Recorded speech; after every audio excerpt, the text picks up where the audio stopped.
Bonjour à tous, bienvenue sur Arcotech, ici Nicolas et aujourd'hui on analyse parmi les œuvres majeures de l'extrémisme radical de l'histoire de l'art, New York City de 1942 par Piet Mondrian.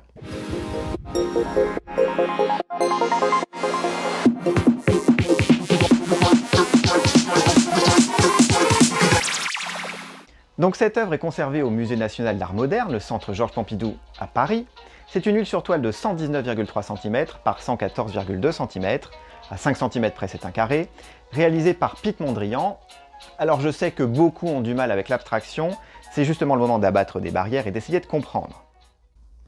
Donc qu'est-ce que vous voyez? Grossièrement, des lignes rouges, jaunes, bleues, des grosses formes rectangulaires blanches, des compositions répétitives, une symétrie, une répartition d'espace dense.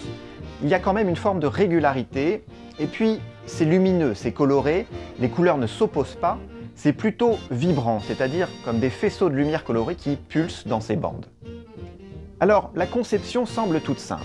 Des lignes d'abord, et cette répartition des lignes est caractéristique des dernières recherches de Mondrian entre 1940 et 1944, parce que oui, il y a une recherche et je vais vous l'expliquer. Mondrian a une technique préparatoire de tressage et de superposition entrecroisée, de bandes colorées de papier, qui constitue une trame en très léger relief, n'est donc pas complètement plat dans ses versions préparatoires. Le tout forme une grille d'une composition orthogonale. Et ce tableau de 1942 est une version finie, il est entièrement peint à l'huile, il n'y a plus ces bandes adhésives colorées. En fait, ce tableau de New York City appartient à une série de 4 peintures réalisées entre 1941 et 1942. Sur ces 4 toiles, 2 d'entre elles sont considérées comme inachevées parce que portant encore les marques du travail préparatoire avec les bandes adhésives colorées. Donc on a New York City 1 qui se trouve à Düsseldorf, New York City 2 à San Francisco, et les 2 autres qui, elles, sont peintes entièrement à l'huile, donc la version du Musée national d'art moderne, la seule à être jugée achevée, et la version de Madrid, donc New York City 3. Donc tout ça, ce sont les lignes, et maintenant on parle des couleurs. Donc les couleurs et la disposition des lignes croisées permettent un vrai dynamisme optique de la structure. Votre œil suit une ligne droite de façon simple et naturelle grâce à ce réseau. Pensez bien également que c'est une toile qui fait plus d'1,15 m de côté, donc ça donne tout de suite une grande impression d'énergie. Donc Mondrian, avec les couleurs à l'huile directement appliquées sur la toile ou avec le ruban adhésif coloré, cherche à accrocher la lumière par ces 2 différents effets de matière. Mais qu'est-ce que ça représente? Alors bon, c'est abstrait, mais le titre de l'œuvre va vous mettre un peu sur la voie. Si vous avez déjà vu la ville de New York du dessus, sinon Google Maps est votre ami, effectivement, l'urbanisme de la ville est très régulier, avec ces grandes rues qui traversent la ville de part en part et qui se coupent perpendiculairement. Et si vous regardez la ville de nuit, aujourd'hui, avec ses fils de voitures et leurs feux jaunes ou rouges, c'est quasiment la même chose. En fait, ce que Mondrian propose, c'est un peu plus anatomique que ça. Le réseau routier, le réseau du métro, qui change de plan, c'est-à-dire qui est enterré, puis qui repasse à la surface, donc qui s'entremêle. C'est un peu comme ces bandes adhésives sur la surface plane de la toile. Ils représentent en fait les flots de voitures, l'éclairage électrique new-yorkais de cette première moitié du XXe siècle. Cette toile représente New York, c'est une métaphore de la ville dans toute sa régularité, son énergie colorée et lumineuse. Lorsque Mondrian découvre New York en 1940, la ville lui fait une très forte impression et il essaye de traduire cette impression en peinture. La régularité géométrique, les lumières, les couleurs, la vie, l'énergie, les musiques nouvelles comme le jazz, le boogie-woogie, cette ville incarne ses recherches en peinture. Donc, pas de figuration, pas de narration, mais une idée sous-jacente de représentation intellectuelle. Et ceci, c'est l'abstraction. Alors, l'abstraction, ça ne naît pas au XXe siècle. Disons que toutes les cultures qui utilisent le motif géométrique, sans représentation figurative, se situent dans l'abstraction. Alors Mondrian pose des principes à cette abstraction comme genre. L'utilisation exclusive des formes géométriques, l'idée que la peinture est spirituelle, qu'elle émane de ses sentiments, d'idées, et qu'elle est proche de l'architecture, ça n'est pas juste décoré avec des formes abstraites. Donc l'abstraction de Mondrian va être étiquetée dans ce qu'on appelle le néoplasticisme, et qui pose des grands principes comme l'abandon de toute détermination spatiale, le support qui doit être plat, l'utilisation du rectangle, les couleurs doivent être pures, sans nuance, ou des non-couleurs, l'utilisation des non-couleurs, c'est-à-dire le blanc, le gris, le noir. Alors bien sûr, le chemin que prend Mondrian, c'est une voie radicale que beaucoup d'autres artistes ne voudront pas prendre. Mondrian, c'est un extrémiste de l'abstraction. Il réfléchit sur la tradition de la peinture. Qu'est-ce que l'essence, la puissance de la peinture? Alors, depuis les grottes de Lascaux, en passant par Nicolas Poussin jusqu'en 1942, la puissance de la peinture réside dans le dessin. Et le dessin, c'est le trait, la ligne, la composition.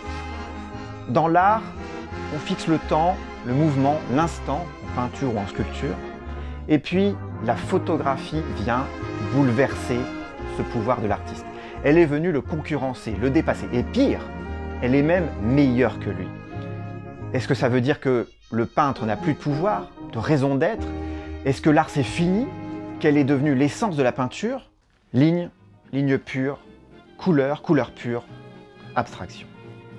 L'idée de Mondrian, c'était de construire une émotion, juste avec des lignes, des formes, des couleurs, tenter d'être proche de la nature, de la vérité comme concept général, construire une beauté générale, une harmonie, un rythme, et ce, géométriquement. Est-ce que c'est absurde? Bien écoutez, non, fondamentalement, sur les principes, la recherche est bonne, ça se tient. Dans ce contexte mondial, la course aux technologies, à l'armement, à l'urbanisation, eh bien c'est aussi un renouveau obligatoire des principes de l'art. La carrière de Mondrian suit globalement l'évolution de l'abstraction au XXe siècle. Mais Mondrian n'a pas toujours peint des motifs abstraits. Il commence par de la peinture de paysage, très lumineuse, avec des rayons de lumière matérialisés par des touches carrées ou rectangles, puis il dérive vers le symbolisme, puis le fauvisme. Il voit le cubisme en 1912 quand il arrive à Paris, et c'est à partir de ce cubisme qu'il développe son abstraction absolue.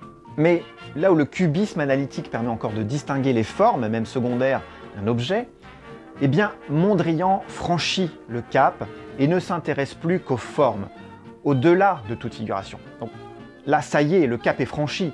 Il en fallait un pour construire toute son œuvre là-dessus, Mondrian. Et puis Mondrian arrive aux États-Unis en octobre 1940, il a 68 ans, c'est pour fuir l'Europe et les bombardements.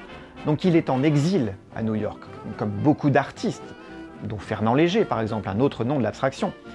Et on voit à ce moment-là que Mondrian opère sur le plan artistique sa transformation radicale. Et contrairement à son travail européen, ses toiles deviennent des fusions de lignes et de couleurs. Il n'y a plus de lignes noires pour encadrer, ce sont de multiples rectangles de couleurs pures. Donc ce nouveau continent transforme sa façon de faire, et c'est le 1er janvier 1942, à la Galerie Valentine, qu'une première exposition Mondrian se tient à New York. Et sa célébrité aux États-Unis a fait que beaucoup d'artistes se regroupent autour de lui comme des disciples, et que de riches mécènes, comme Penny Guggenheim, s'intéressent à lui et collectionnent ses œuvres. Alors, 1942 à New York, l'année où notre tableau a été peint, c'est un territoire encore un peu loin de la guerre. L'entrée des États-Unis dans la Seconde Guerre mondiale, c'est décembre 1941. 1942, c'est déjà l'année où Anne Frank commence à écrire son journal, et ce sont des milliers de morts chaque jour, des carnages militaires, des navires coulés partout sur les océans, des déportations, exécutions, des ghettos, des pays ravagés, des pays mobilisés jusqu'à l'autre bout du monde pour envoyer leurs soldats sur le front, une récession économique, une mobilisation mondiale. Alors, au milieu de tout ça, à quel moment pouvait-on continuer à faire de l'art comme avant?